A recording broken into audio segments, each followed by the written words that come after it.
You ready, Chris? You ready, Ben? Let's get it. Man, let's get it, man. Welcome to the Follow Then Lead podcast. We have our special guest here, my family, Brandon Scales. What's up, Ben? How what's you up, doing, man? I'm good, man. Thanks for having me. Yeah. And what's up to all the listeners out there? It's been a while. I mean, last time I saw you a year ago, right? My birthday. Yep. Just talking about it. Yep. Saw you at your birthday. You know, growing up fast, making me feel even older. Man, yeah, right. Kids are probably doing that. Yeah, definitely my kids, man. You know, oldest is gonna be 21 this year. Okay. Wow. You know, and then my sons, my 14-year-old, my 15, about to be 16-year-old, and my 11-year-old. Okay, so you have 3 kids. 4 total. All right, 4. Wow. 4 Can total. you just talk about Youngest is where 11. you're at in life? Yeah. Right now, I'm in a real good mental place for sure. Career's doing exceptionally well. For me, honestly, if I stopped today, I'd be happy with what I did yesterday. Things are well. I'm working on some projects. Especially after the pandemic. Last year, things were closed down. So to be working again is it's a blessing. How did the pandemic impact your life, what you have going on? Well, because, I work in the entertainment industry and, the pandemic shut down everything. Everything was shut down. And so, I had to, figure out creative ways to spend my time. And I did that. I started painting and, selling paintings and even framing and stuff like that for the paintings as well. So been able to, work on something else while, we were down for a while. Yeah, that's good. It's being resourceful to make things happen no matter what. Right? Yeah, most definitely, man. I'm one of those people that I have to have something to do. I can't just be sitting there with nothing. My mind is too preoccupied with possibilities and opportunities, and I gotta go get mine. Yeah, I hear you. It's like for me, I know when I have nothing to do, it's just the idle mind, they say, right, is the devil's playground. Yeah. And it's like, okay, I need not to be in trouble. So I need to do something. Or if I'm going to see family, I'm going to go, so. Exactly. That's really one of the things that I'm always thinking of, what else can I do to be productive? For me, it's all about being productive and, all about what I can create. I'm a creator. I like to create. So, when I'm not doing that, then I'm pretty much depressed if I'm not creating. So yeah, I gotta keep doing it. All right. So can you talk to us a little bit about your life growing up? How was that experience for you? Well, life growing up was, it was, I guess you could call it typical of, any other young African American in America. I was born in Arkansas, single mom, lived in the projects. I moved to Springfield, Illinois. I lived in Illinois, lived in the projects. It was real rough, tough upbringing. Went into some foster homes. I lived in a few foster homes when I was younger. Two different times. Kind of bouncing home to home and kind of feeling hopeless and like down and out, and it was tough. Let's just put it that way.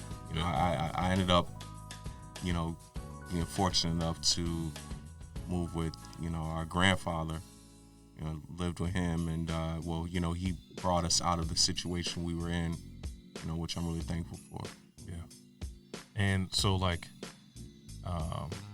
what was your experience like with, I guess, our grandfather? He was a good man. He was a really good man. One of the things that he wanted to do was to make men out of me and my brothers. He had heard about the way we were living. We were living, you know, in the foster homes, and you know, one of his things was to, you know, have us not live up to the stereotype, you know, of what, I don't know, society, we'll call them society, of what society thinks of you, and to, you know, live to a higher standard. You know, his standard of living was much higher, and, you know, he expected for us to, you know, conduct ourselves as men, and he expected for us to work. With him, everything was about work and school. Work and school, man. You know, honestly, when I was living in the foster homes, one of the things that I used to love doing was acting. I used to be in the drama club, and movies was like my escape. It was like my escape from my reality, like from what I was living. You know, I could watch a movie and, you know, imagine myself being there, you know, and so I ended up getting into the drama club and things like that when I was in the foster home, but came to live with Grandpa. He didn't want that, you know what I mean? My grandfather was a person that believed that acting and drama, that's all extracurricular stuff that you don't need. You know, what you need is education. You know, you need to learn how to work. You need a trade. And, you know, so that's pretty much the type of man he was. Yeah, very old school. Very old school, man. Very old school. Amazing for me, I think I was years after you guys. You know, yeah. I was in high school. Remember the time we were at we had the family reunion, and I shot the basketball and broke the garage window? I honestly think you were pushed into it. No, pushed into what? Shooting it? I think. Yeah, I was pushed into shooting it because I was far out than I was normally. I do remember that. It did break too. Yeah, it did break. I was so shook. You know, but the good thing is that, you know, he wasn't gonna come down hard on you, you know, because, you know, he didn't see you that often, and so the time that he did see you, he didn't want to spend it yelling at you or hollering at you. Okay. But trust me, man, we knew that you broke it. Like, we definitely knew. But everybody was like, "Okay, you got right." They made a big deal out of it. Ben broke it. Oh, you got to go in there and tell Grandpa. I was crying by the time I got in the house. Yeah, I honestly believe it, man. So after all of that, he's just like talking to me like, "What's wrong with you, boy? What's wrong? You know, you over there crying for us?" I was like, "Grandpa, I broke the." He's like, "So what you gonna do about it?" Right? I was like, "I don't know. What do you want me to do?" And he's like, "Well, you're gonna have to work it off." Yep, I remember that. Yeah, I remember that. And so every day after school, I was at Brockton High at the time. Yep. I had to go do something around the house. It was the lawn, the yard, the garden, the dog, whatever it was. Listen, he was one of those people that expected for you to do what you said you was gonna do, and you were a person that did what they said they were gonna do. So I loved it though. Man, I loved being there. Like the work. Like I think it was just the fact of like just being connected to my grandfather. Everyone, in my eyes coming in, I'm later. So I'm looking at like, okay, idolizing like this family dynamic. And so then to be close to him, since I never was something that like I loved, Yeah. And so to learn these little things, and then he would talk to me different ways. So for me coming up, it was like learning this stuff from him. Just from this one scary situation, I got to learn a lot. Yeah. In a short period of time. Yeah, I mean, same air, man. I mean, he was somebody that expected a lot from me. Like, he expected a lot out of me. And at the time, I didn't understand it because, I mean, I was, 14, 15 years old, 16. And he always used to tell me, one day you're going to understand. One day you're going to get it. I used to be like, oh, no, I understand. No, you don't understand. You don't understand yet. You will, but you don't now. I understand. Yeah. I understand. You have to, your standards have to be high, man. You have to have high standards because when you aim low, you don't get much from them, and you got to shoot high. what is it? What's that saying? Shoot for the stars and land on the moon. Yeah. You know what I'm saying? You know. Yeah, if you shoot for the stars and miss, or at least you're in space. Yeah. Yeah. Or shoot for the stars and miss, you can land on the moon. Land on the moon. Yeah. Shoot for the stars and land on the moon. And, you know, a lot of those times spent working with them, because we worked with them a lot, you know.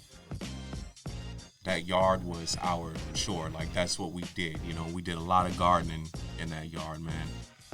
And, you know, spending that time working with them, it was tough work, but it was good because it shaped me for the work that I'm doing now. You know, I wouldn't be able to do what I'm doing now without that discipline and that work ethic. Discipline is important for any young man's development. Discipline, more than anything. When you're young, you know, a lot of us young dudes, you know, we want to go hang out. Saturday, back in the 90s when I was a kid, you know, on Saturdays, you know, most kids was at the mall, you know, buying sneakers and chasing girls. You know, I mean, that's fun. I mean, fun is good, but what is that doing for your development? I mean, I guess, you know, buying sneakers, you know, it works on your image maybe.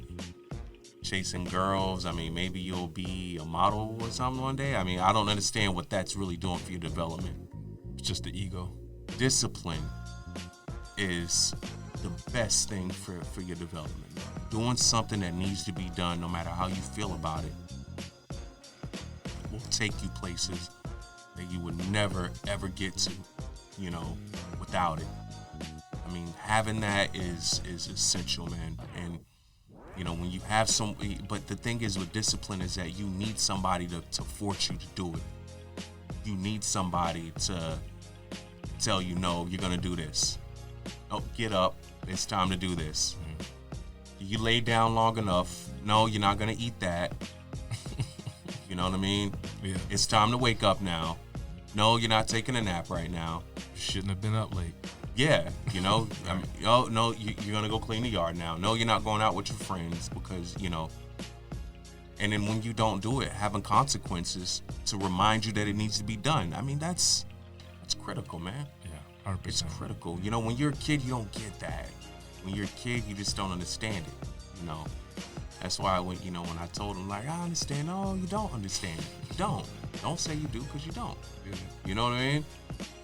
And so, I mean, one of the biggest things that has helped me in my life is discipline. Okay. And it's not something that I was willing to take.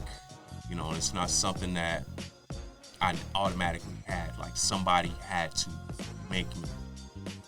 And I think it's like that with all of us. We have to be forced to do something. We have to be forced to be quiet. You know, sometimes we want to talk and we don't want to listen. And the ones that don't listen are the ones that end up getting hurt. Now, we did say earlier that, you know, pain makes you learn, but I mean, why go through pain if you don't need it? I'm not gonna unnecessary. Exactly. I'm not gonna intentionally burn myself. Yeah. Only reason why I burned myself on the stove is when I was little is because I didn't know it was hot. Yeah. You know? But when you know it's hot and then Yeah. you touch it intentionally. I got burned already. I don't need it again. Yeah. You know what I mean? And so, yeah, I mean, you don't want intentional pain. You don't want to intentionally, you know, go through it if you don't have to, you know. But, you know, having somebody is critical, man. Having someone that's not willing to be your friend. I love all you parents out there. I do. All you parents out there that want to be your kids' friends, I like that. I admire that. You know, when I was a kid, parents wasn't trying to be friends with you. Yeah. Parents wasn't trying to, you know, hang out with your friends, you know. And listen, I respect, like, today's society where we're not really so hands-on with our kids like we used to be. But, you know, make your kid, you know, take out the trash. Yeah. Don't, make them put the phone down. Yeah. I told my daughter to put the phone. This is when I knew I was slacking as a parent. I told my daughter, I got mad at her. I said, listen, you know what you're going to do? You're going to delete the TikTok app off your phone. That's what you're going to do. You're going to delete TikTok. She cried. Ben. She cried. Like, I mean, big tears too. Like, not them like little like drips, like big tears. Like, Yeah. crying. I was like, what's the matter with you? She was like, I'm not gonna be able to talk to my friends. You don't have a phone? I was like, what in the world have I been doing as a parent? Yeah. Like, these are friends that she ain't even seen. These are friends that she just has on TikTok that are like in another state somewhere. Yeah. That their like understanding of friend is so different than like what we understand friends are. What's a friend? Yeah. Somebody they know. Right? Yeah. Someone who knows your name. Yeah. That's not a friend, man. Listen, for everybody listening, a friend, in my opinion, what a friend is. A friend is somebody that will be there for you unconditionally.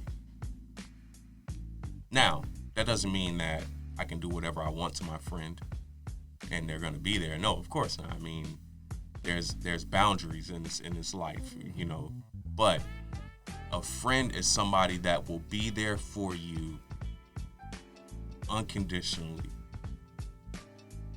A friend is not going to break you down. You have parents that do that, right? You got like other people that are going to do that. A friend is not somebody that's going to talk about you behind your back. A friend is not somebody that's going to tell you secrets. I mean, I don't know. I think the word friend is just thrown around too loosely.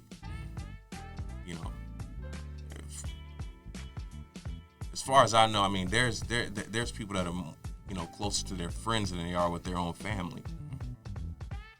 If you really want to know something about somebody, don't ask their brother, ask their friend. Yeah. Yeah. Your friends are gonna know a lot more about you than your family does. So, because I heard something the other day about that, and they were talking about like you have mentors, you have family, all these people that you have influence with, but the one that you're gonna be the most open and vulnerable with is your friend. Yeah. They'll know the most about you. Now, there are those instances for the most part where like your family members can be your friends. Yeah.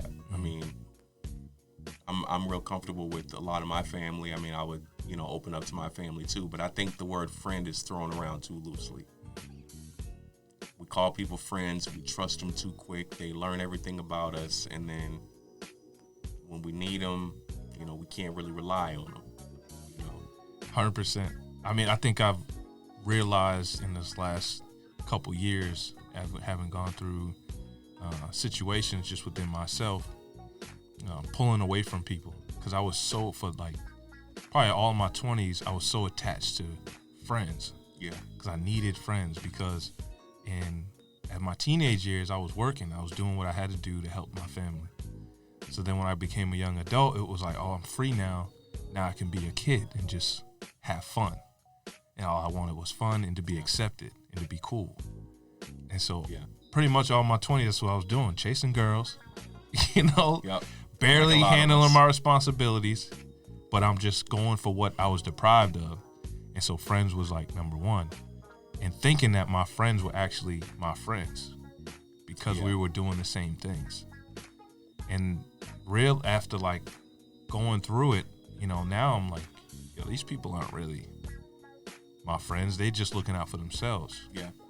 And that I, as a person, impacted their life in a certain way, and that's what they're there for. Yeah. You get what I'm saying? Yeah. And as soon as I stop whatever that is, I don't hear from them. Now let me ask you, do you have a lot of friends? No. No? Yeah, no. You have more acquaintances than friends? Yeah, 100%. Before, if you would have asked me a couple years ago, I'd be like, yeah, I had a lot of friends. Yeah. Because my understanding of the friends was different. Interesting. Yeah. Interesting. Yeah. And now I'm like, oh, I know. You start to just evaluate people and realize them, who they are. Yeah. Because they show you, everyone, we show ourselves to people. And for you, I heard this one time, there's a story, not to get so far off topic, but this girl was complaining to this grandfather, and she's, talking about this guy she was dating, how he was terrible. And he's like, oh, well, why was he terrible? And she's telling him all the stuff he did. He's like, well, you didn't see that?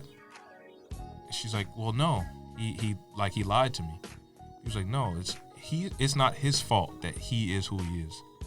It's your fault for not evaluating that in the beginning, because people are going to show you who they are. And so it's about us evaluating these people that come into our lives. Yeah. And not about them. It's about us. You know what I'm saying? Yeah. That makes complete sense, man. Yeah. Definitely. And so now I'm like, okay, now I have the freedom. I have the freedom to evaluate. I have the freedom to evaluate, like, me. Now that I feel like I'm learning myself, I'm good with me. I don't really need what we had, because I'm different. I'm out of that. So now I can evaluate, even dating. Like, I can clear-mindedly evaluate, because there's a need that I had for that, which I don't really have that need as much anymore. Yeah. You know what I'm saying? I think that comes with maturity too. I think that's like really important, man. Like maturing. I don't think maturity comes naturally though. A lot of us think it does, but it doesn't. I don't even think wisdom comes. Wisdom comes with age, so they say. But I think that, the wisest person seeks enlightenment. I think it's really important to not only be enlightened, but to seek enlightenment. That's critical, man. That's critical. That's another critical component in development for a young man. Discipline, seeking enlightenment. Knowing that you don't have it all figured out. Knowing that you need to follow before you can lead. Right? None of us can just, wake up tomorrow and be the general. Who's finna follow you? Yeah, right? No one is. Nobody. You ain't got no stripes, no stars that say you the general. Yeah. And those stars are earned. Those stripes is earned. You don't get to just sew them on your thing. Those things are earned. Yeah. And so that's something else. So with with your childhood and your influences to get to where you are now, could you give me or give us 3 people that influence you the most throughout your life and your development? 3? Yeah, so 3, or however many you feel have really impacted you. Influenced? Yeah. I would say, biggest influences, of course, my mother and my grandfather. There's been other people that have influenced me. I've been blessed to know a couple of good teachers. That really cared. I have good brothers. That's another thing that's helped me. My brothers have influenced me too. I have good aunts. My aunts have been really good. Family has really influenced me a lot now that I think about it. And then, I've had people that don't know me that have influenced me too. I've had numerous celebrities and things like that when I didn't have a father. That's who you looked up to. Mainly rappers. A lot of rappers influenced me, man. In good ways. I'd probably say my mother and my grandfather probably the biggest influences on me. So what are some of the things characteristics you learned from them? And my that mom help you today? My mom taught me to love. She taught me how to love. She taught me what love is. My mom always told me to go for anything that I want. I used to ask my mom these, like, I can be anything I want. She's like, you can be anything you want. I'd be like, I can be the president, you could be the president. I'd be like, I could be a police officer, of course you could be a police officer. You know, I used to be like, I could be a movie star, you sure can be a movie star. If you want to do it, you do that. You know, my mom was one of those people that, you know, didn't believe in limitations. Mm-hmm. You know, dream big. That was one of my mom's things. Dream. And then Grandpa. Biggest thing I've taken away from Grandpa, biggest influence,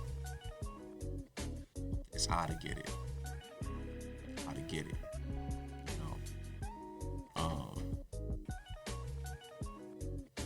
how to be a man. What a man is. A lot of us think we're men because we got beards. Beard don't make you a man. How to be a father. How to hold down the house. How to provide. Big one.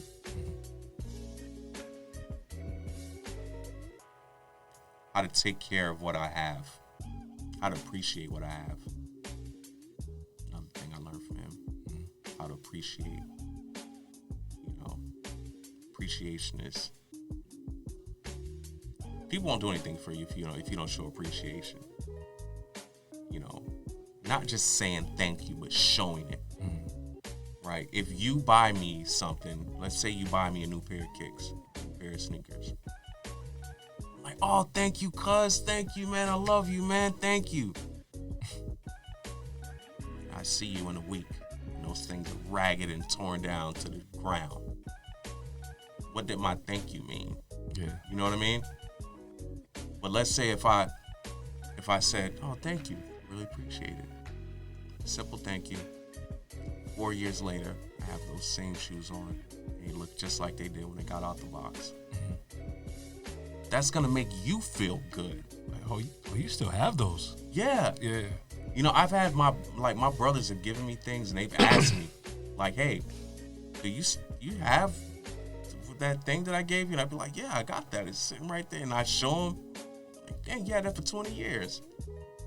You know? Appreciation, man. I appreciate you. I appreciate what you've done. Not my words say that, but my actions do. It's another thing, you know, I learned from my grandfather is actions. Like, actions speak a whole lot louder than words. What you're doing, your movements, you know, your tone, all of that is saying something. You know, I think that, you know, my grandfather really helped me understand how to maintain home. Sorry, man. If home ain't right, nothing's right. Nothing's right. You know that, Ben. If home is not right, nothing's right. You know, especially if you have like a woman, now you have a family. Even if it's just you and her, and y'all ain't got kids, y'all a family now. You know? And you gotta maintain that. As a man, if you want to be looked at as a man. Yeah. You know, I think what's defining a man, I mean, I will hope that it's still the same from, you know, when I was younger. You know, a man maintained home. A man, you know, was a protector and a provider. You know, father means guide. Guide your family.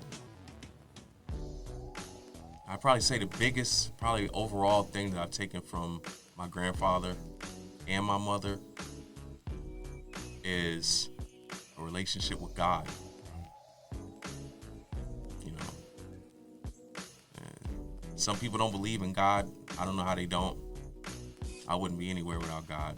Anything that I've ever done, any accomplishment that I've ever gotten, anything, I prayed for it first. Anything. And the things that I haven't gotten, 9 times out of 10, I had forgotten a prayer. I didn't pray for it, or I already prayed for it and I'm just being patient and I'm doing my part. You know, praying for something doesn't mean I pray for it and wait for it to come. Right? I pray, I ask, and then I do my part. 100%. You know, if you ask me for something, you know, my son asked me last night if I could buy him a game. I'm looking at the dishes just sitting in the sink. Okay, Sean. Well, you could get. I mean, you want the game, right? Well, you have to do your part too. If I have to worry about keeping the house clean and work, right? That's. I mean, I can't do, you know, 5 things at once. You have to do your part in order to get that game. You know, part of his job is to make my job easy. So when I walk in the door, I don't have to worry about that. I can get rest and wake up, go back to work, make some more money so you can get another game. Yeah, man, you know, things like that. You know, those kinds of things. But those are the biggest things I've taken away. Okay. Those sound like all are impactful. So what ways, you know, do you try to instill the things that you've learned into your children? You know, quick story, you know, I have a daughter who's about to be 21. But when she was, you know, I was a young parent, you know, and when I had her, I was, you know, fresh out of my grandfather's house, real strict, real disciplined, you know, militant style upbringing. And I tried to use that with my daughter. And it really turned my grandfather off. He just didn't like that at all. You know, she ain't you, you ain't me, and this ain't her circumstance. She didn't live the way you live. It came the way you came up. But you're only doing what you kind of know, what you know. Yeah, I've only you know, doing what I know. And you know, that was one of the things, you know, he used to tell me all the time, well, you don't listen. You don't listen when I talk to you. I'm talking and telling you stuff. You uh-huh-ing me and uh-huh-ing me, and you just ain't listening to a damn thing I'm saying. You know?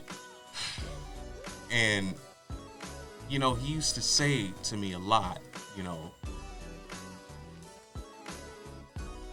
Brandon, the reason why I was with you guys the way that I was, you know, the reason why I wasn't with my kids the way that I was, because that's what happened to me. And I only did what I know. But obviously what I know wasn't good enough. You know? Now, I remember him saying these things, and, you know, maybe I was too young to comprehend it. You know, I didn't have the experience behind me to understand the weight of that. You know, that holds weight, you know, but, I mean, if you're a kid, you know, if you have a fake necklace and a 24-karat gold necklace, they both mean the same thing to you. You know, you don't. It's not until you actually realize the value of something. And you know, as I got older, I started understanding that. Like, yeah, I mean, it's what I know, right? But that's where the seek enlightenment comes from. You have to seek to do better than what you know, right? Yeah, I got beat with an extension cord. Do I know that that's wrong? Yeah, I mean, yeah, it happened to me. But I also know that it's wrong to do. You know? So that's not something I should be repeating. You know? How do I seek to get better? Seek enlightenment. You know? And so, you know, what I try to do to implement with my kids is to be patient. You know, I try to be patient, man. I try to do my best to understand my kids too. You know, when I was a kid, that was one of the things I used to always want, is like to be understood. Like, Mom, please don't show up to the school hollering and screaming and embarrassing me. You know, Grandpa, don't curse me out in front of the principal. You know what I mean? Like, bring me home and like do it at home, man. Like, you know, give me some respect. Yeah, you know. Yeah. And that's what I try to do with my kids, man. I really try to respect my kids as much as possible. And realize that they're not going to always be kids. You know, one day they're going to be full-grown, intelligent people. You know, and the way that I treat them and the way that I teach them, you know, they're going to look back and they're going to realize and they're going to determine for themselves whether I was right or whether I was wrong, you know, and I'd rather be on the right side than on the wrong side. You know, patience is just important, man. Especially in our community, like in the Black community, man, like we, you know, want to go off on our kids all the time over everything. And I get it. I understand, you know, trust me, you know, but patience. Yeah. That's huge. I think some of the things like you were saying, you know, just in my own life, like realizing that I've been doing these things without knowing that I've been doing it. Yeah. You know, like just even like in my recent relationship, like when it became just us, I moved in my own apartment and it's just us. And I'm like, yo, things got to move a certain way.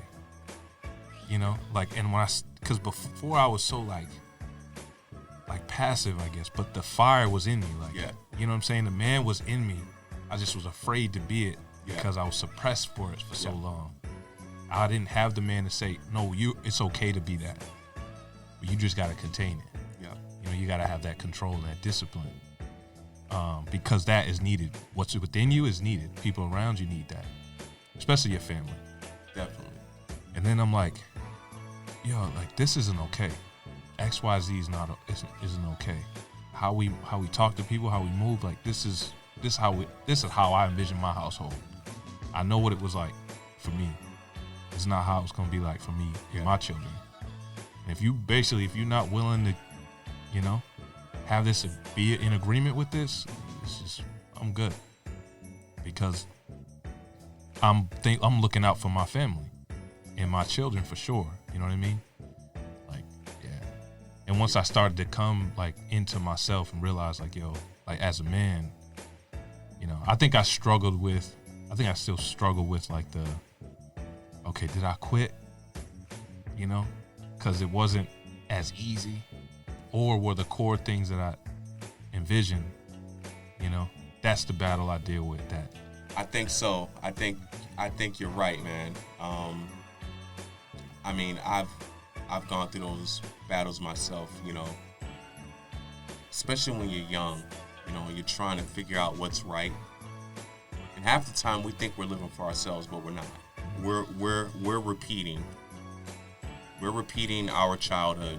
We're repeating what our parents did. We're repeating what our parents said, even the bad stuff. We're repeating how they're acting. And like, I'm just at the point where I want to start doing what Brandon does. Like, how does Brandon speak? How does Brandon react to things? You know, not, you know, using a reaction that, you know, someone that I loved and admired, using their reaction. You know, what about me? What about coming from like a true place within myself, you know? And that really comes with knowing ourselves. And I don't think a lot of us really truly know ourselves. We know everything about everyone else. You know what I'm saying? People walking around here with bandanas and gold tees looking like Tupac with a nose ring. You know what I'm saying? Yeah. You know? Like, what do we know about us? It goes back to what Grandpa said to you. And you're like, yeah, I know. Like, you don't. You don't. Well, one day you will. Yeah. You don't know. I hope, for me, it took me to go into a dark place. Okay. You know, to come out. You know. You usually do. Yeah. And I wonder, does it take everyone to do that? Some people go to those dark places and, you know, they don't come out, man. Sometimes they don't come out. You know. I don't think everyone's meant to go to a dark place. I think some people need to stay all the way out of that dark place for show. You know. Yeah. There's a certain strength you need to come out. Some people are dark enough. Yeah. I think, everyone handles things differently. And I think that the reason why you were able to go into that dark place and come out is because you were in constant realization the entire time of what was going on. You're completely aware of what's happening. Some people aren't aware, man. Some people just don't even see the issues or the problem at hand. I think you have to have a yearning to want to do something greater than yourself. And I think, like for instance, you're doing this podcast. This is greater than yourself, because hopefully there's some young brothers out there listening that are going to be able to take something positive away from this message. That's something greater than yourself. You have to yearn and want to do that. I know some people that got no desire but to wake up, you know what I'm saying? Walk down 5th Street and, figure out, what's going on for the day. You know what I'm saying? I got, like $5, $10 in my pocket. I'm about to go grab me a pint of rubber vodka, and you know what I'm saying? Yeah. Go half, you go half on the sack. You know what I'm saying? And I think that you have to want better than that. You have to want it though. And that's really what I want people to take from it, man.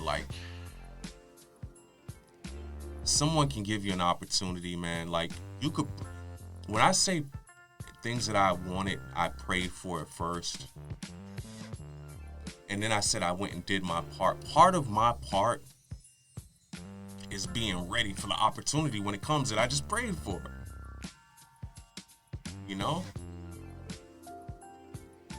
Quick little story. And I don't know if he was ready to talk about this shit. So, doing the movie Patriots Day. I'm working as a background extra. Patriots Day, right? And, one of the things I always wanted was to get a speaking part in the movie. It's a big movie too. Not some independent, but a big blockbuster movie. So I'm on this movie. Got Mark Wahlberg on it, John Goodman on it. Names galore on this movie. And I'm doing background extra work. And Peter Berg, the director of the film, sees me doing my thing. He comes right over to me. He's like, puts his hands up. He's like, I want him to say something. I'm like, really? Me? He signals for the camera and everyone to come. He's like, hey guys, come over here, bring the lights. They set up all the lights and stuff. He asked the FBI guy, because he had the real FBI there for the Patriots Day movie. He's like, what would he say? The FBI dude was like, he would say this, he'd say that. It's like, are you writing this down? I'm like, yeah. He's like, okay, you ready? Action. I said it. I nailed it on my first take. Right? Yeah. The point is when you get an opportunity, you have to be ready for the opportunity. Because when is the next time somebody's gonna walk up to you and give you that opportunity? Yeah. That it may be 7-8 years for another opportunity like that comes around. Mm-hmm. You have to want it, man. And not just saying I want it, but actually putting in the work to attain it, to get it. That's how you want something. Yeah. You don't want something by reaching for it. You want something by running to it. Yeah. You know what I'm saying? Yeah. It's even I've always heard this thing, and maybe you heard it too, but they talk about men have 2 to 3 chances at finding the love of their lives, right? Have you ever heard that? Yeah, I heard it. Yeah. And you've got to be prepared for that. You have to be prepared for that. Because we can talk to as many men as we know, and they're going to say that At a lot of them, I don't know the percentage. I'm not even going to try to throw a number, but I would say a lot of them would say, yeah, I missed out on my first love, or maybe even the second one, because they weren't ready emotionally to do the things that needed to be done for that. Most definite. I talked to my father recently, and he's questioning me about decisions making. I feel like you're walking right in my footsteps. I was like, the decisions I'm making were to not walk in your footsteps. I unconsciously was walking in your footsteps, and I didn't realize it. And so I didn't say that. So he then proceeds to tell me that the reasons why he got with my mom were the exact same reasons I was in that relationship. And I'm like, God, why does this have to happen so bad? Because in my head, I'm trying to fix the wrongs that were happening. But low key, walking right into the same, set of circumstances or similar for then the same result to kind of happen. Right? Yeah. Or a similar result to happen. You get what I'm saying? Yeah. So I tell him, so then he tells me his first love. Oh yeah, I remember when I was first in love. Years before, my mom, that whole situation. This girl, she would be a therapist and all that. Tall, brown-skinned girl, curly hair. Same exact scenario for me. Same, like if I was to describe the girl, those were the things I would have said, because she was in school to be a therapist. She was tall, brown-skinned with curly hair. Beautiful girl, man. But changed my life. Yeah. Because I was, if I was ready, and this is what, circle back to being ready. If I had did the work emotionally, mentally, spiritually, to be ready just for myself, I would then be ready for that. You get what I'm saying? Yeah. And then now, to get to the point where I'm at now, God willing, I'm ready for this. You know what I'm saying? The next one. But it just goes to the point where you're saying, like, you have to be ready. And it's for all things that we want. If we want to have a marriage and a family, like, okay, you got to be ready. You have to do hard work within yourself. Like you're saying, to not regurgitate what you were given, to think, okay, how can I improve on that? Gotta know yourself. Yeah, you got to know yourself. Gotta know yourself, man. I mean, I think that should be everyone's mission in life, is to know yourself better. Like, know what makes you. And I mean, some of us are going to be able to figure it out. Some of us are going to spend our lifetime figuring it out. Most of us will spend our lifetime figuring it out, because you're never going to fully know yourself, because every day is a new day. And your opinions change, your mind changes, and so, but... Your body changes. Your body changes. Right. So I think that's one of the biggest things that I think people should really focus on, is like know you. Know you, then you can do you. Yeah. So I guess to circle back with what you were saying about manhood, and you were kind of giving examples, but could you give it like could you describe what manhood is? Manhood is, I mean, a lot of people have different takes on what manhood is. I think, for me, I think manhood is facing your responsibilities. Facing your responsibilities. And that sounds general. But that's heavy. Because a lot of us don't face our responsibilities. A lot of us run from them. Some people say, well, I'm not really responsible for a whole lot. You're responsible for a lot more than you think you are. Believe me. You're responsible for your bills. You're responsible for survival, for your own survival, for if you have children, their survival. I think that, a man provides the best that he can. you know, and when a man can't provide, you know, scary things happen when a man can't provide. Let's put it that way. When a man can't provide for his family, you know, yeah, bad things happen. And so I think it's in a man's nature to be a provider. I think a man, you know, is a teacher. He's teaching his kids. He's teaching his woman, his spouse. He's teaching his friends. I think that a man, you know, is a father, like a real father. I think that, you know, I think for the most part, what it really takes to be a man is learning, man. You know, I spent a lot of time learning, like what I thought a man was completely changed, man. You know, and it'll probably change again in another 5 years. You know what I'm saying? Like, I'm still learning, you know, because my maturity level is constantly changing, you know.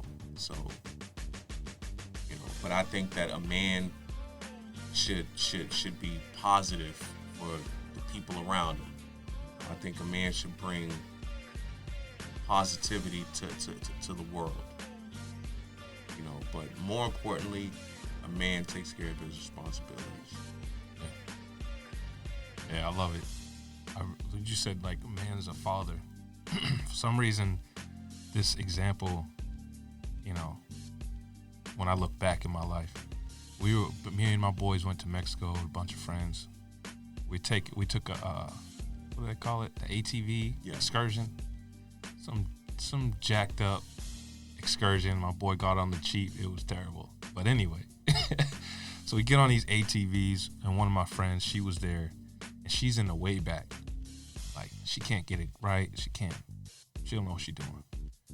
And the people aren't helping. So the fellas was all up on the front. They're ready to race. So I was like, but she's, you know, she needs help. So let me hop off, go make sure she was good. You know, started it for her, made sure she was, you know what she was doing. All right, you ready? All right, go ahead. I'll be behind you. So I'm like, all right, let me watch her, because nobody else is watching her. We out here in Mexico. You know, definitely needed to help her a few times along the way. You know? Most definitely. Yeah. So then by the end, she's like, you know, thank you for being there and making sure I was good. She was like, oh, that was like fatherly of you. In my head, I was like, oh, you know, don't even worry about it. Like, I was just looking out for my people. Like, it's not a big deal. The guy's like, yo, what happened? Where was you at? I was like, oh, you know, on the way, I just had to make sure we was good. And so in my head, when I look back, I'm doing things instinctively. You know what I mean? That I didn't realize what I was doing. Yeah. But like, those are like fatherly things you can even do for like the people around you. Definitely, man. I think all of that entails like being a man, you know, stepping up to the plate, man. Do that. Yeah. There's a problem. You know, when like the Bible talks about the things God hates. For those of you that don't know, God does hate. Mm-hmm. You know, one of the first things that God hates is a coward. A coward. And you really can't be a man as a coward. Mm-hmm. You know, some of us don't think we're cowards. If we was to look under that mask, like, we see a coward. You know, I think go along with something that could hurt innocent people, and I mean, not even physically. You know, you can hurt people in financial ways, or, you know, whatever. The coward is the person that stands there quiet while it's happening. Knows that it's wrong, won't say nothing because they're scared to. You know, so I think, you know, being a coward is opposite of being a man.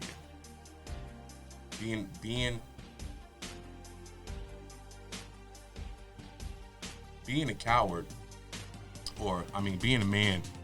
So with that same example, you know, if you're with some people that's about to go do something wrong,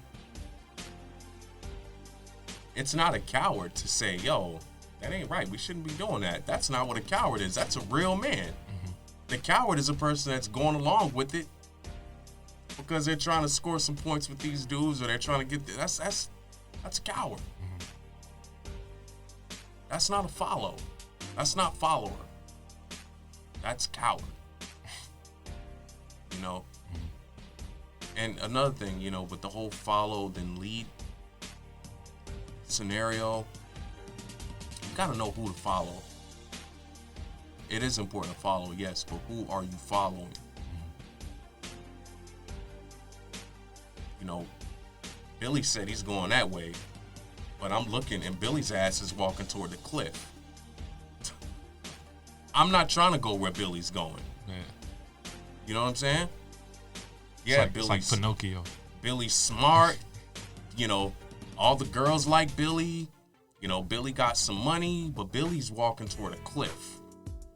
And he has a whole caravan of people walking right behind him, too. All y'all go that way. I'm going to follow this dude right here who, you know, don't have the most expensive clothes, who ain't really that popular. But, you know, when this person speaks, good things happen in my life. When this person speaks, you know, this person's walking toward, you know, paradise. This person's walking toward a cliff. Like, who am I following? Don't follow somebody that's going to hurt you. Don't follow someone that's going to hurt someone else. Don't follow someone that's going to bring negativity into your life. Follow people that are going to bring something good towards you, something good towards your life. You know, just like you're not going to, you know, if you see, you know, a lady selling Avon and, you know, she's selling, you know, youth, you know, rejuvenating cream, and you look at her skin and she looks like a prune. You know what I'm saying? Yeah. Like, nah. I want to talk to the lady that's selling the rejuvenated cream and she's 50 and she looks like she's 20. Yeah. Listen to that woman on Instagram, Road Girl, something like that. Yeah. She like gray hair, look mad young. Yeah. Yeah. I want to know her. Like, I'm trying to follow her for her. So, you gotta follow the right people, man. Yeah. You know. Which brings us to leaders. We need better leaders too. What makes good leaders? I honestly think a good leader has a good moral compass. You know, where do you get your moral compass from? You know, I'm willing to listen to people that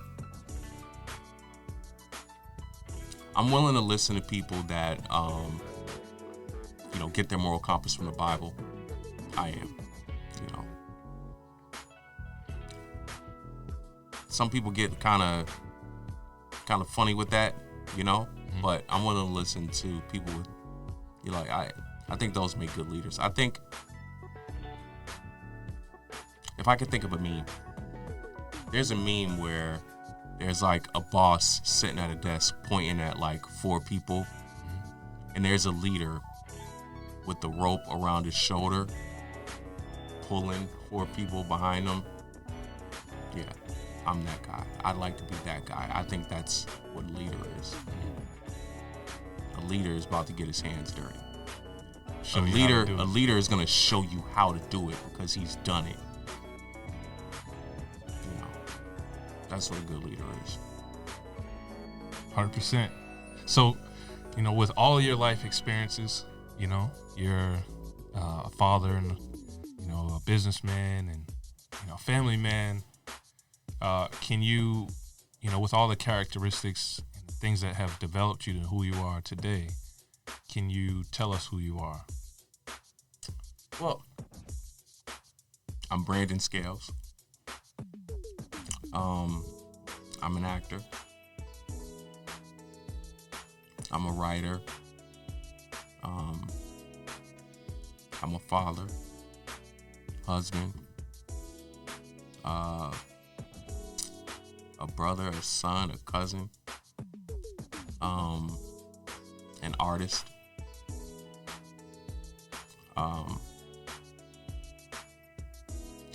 And I want to see good, for everybody. I want to see good for everybody. I want to help everyone get whatever good things coming to them. Some people miss the good things coming to them because, they didn't realize it was good when they got it, or good things don't come around people as much. So I'd like to be someone that could help with that. So that's also who I am, man. I want to see good for everybody. Yeah, love it. Do you can you tell us just about like your life, like what you have going on? We haven't talked about it in detail, but yeah, I mean, I work as an actor. Lately, I've been able to work as a producer. That's been great. I have a movie in film festivals right now. What type of movie? What movies have you been in? So the big movies I've been in Patriots Day, Mile 22, Spencer Confidential, it's on Netflix. I worked on Detroit. Most recently, I worked on the movie Free Guy with Ryan Reynolds. Great guy, incredible guy to meet. Right now, I'm working on the show Dexter. I'm working behind the camera on this second team.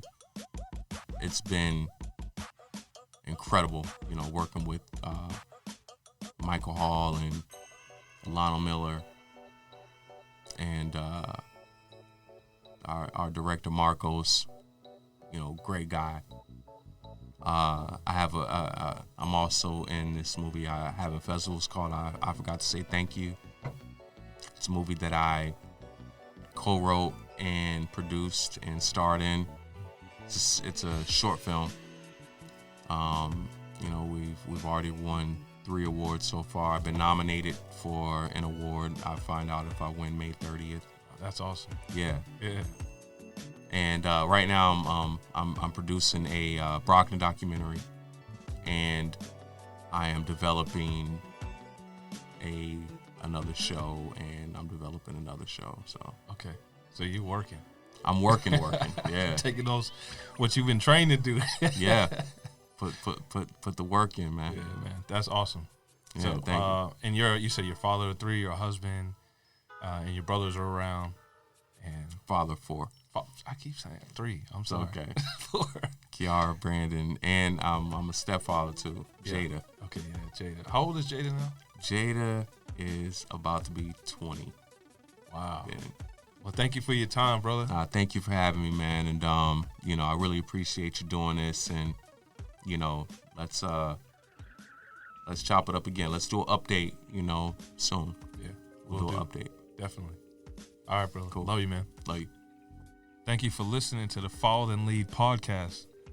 You can reach us on social media at The email is followthenleadinc@gmail.com, Instagram, Follow Then Lead Podcast, and our Twitter is Follow Then Lead P. Until next time, take it easy. word.